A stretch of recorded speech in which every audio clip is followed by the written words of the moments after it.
3 juin 1950, l'Annapurna est gravie par une cordée française.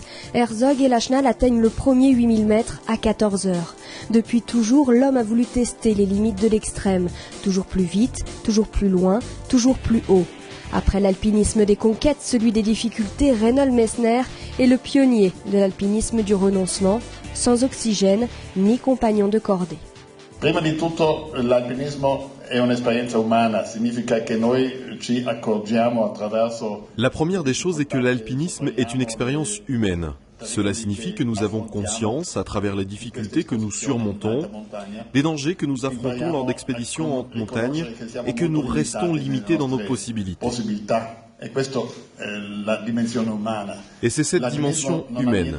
L'alpinisme n'a plus rien à voir avec l'héroïsme d'un jour. Il y a une réalité qui fait comprendre que la nature est bien plus grande, bien plus forte que nous le sommes, et nous devons nous soumettre pour survivre. Né en 1944, Reinhold Messner est considéré par ses pairs comme l'un des meilleurs du XXe siècle. L'ivresse des sommets n'a cessé de le pousser, depuis l'âge de 5 ans où il a escaladé sa première montagne, jusqu'à la réalisation de 14 8000 mètres et l'ascension des 7 points culminants des 7 continents. L'Italien a fait le tour du monde par ses sommets, sans oxygène. Sur un terrain de jeu hostile comme celui de la montagne, il n'y a pas de règles et encore moins d'immortalité. Reinhold Messner l'apprendra de manière tragique avec la mort de son frère Gunther lors de l'expédition du Nanga Parbat. C'est cette vie, celle d'un jeune homme avec un peu la tête dans les nuages, qui pensait que la mort ne touchait que les autres. Cette vie était terminée. Et j'ai compris que la vie avait une limite, une prise de conscience violente qui m'a décidé de vivre en pensant avant tout au futur.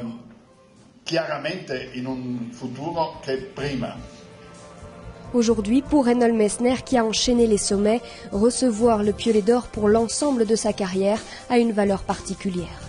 Avendo avuto la fortuna di essere il secondo con questo premio per la carriera alpinistica, di essere il secondo dopo Walter Bonatti. J'ai la chance d'être le deuxième à recevoir ce prix pour ma carrière d'alpiniste. Le deuxième derrière Walter Bonatti. Et j'ai la sensation que ce prix récompense non pas une carrière, mais un courant. Walter Bonatti e io abbiamo fatto un alpinismo tradizionale e vorrei. Ma vision de l'alpinisme est celle de Walter Bonatti, un alpinisme traditionnel. Je voudrais, même si aujourd'hui on parle d'alpinisme de la piste plus sûr, que les jeunes alpinistes se souviennent que l'homme est capable de s'exposer pour trouver ses limites, de marcher hors de la piste, hors des traces.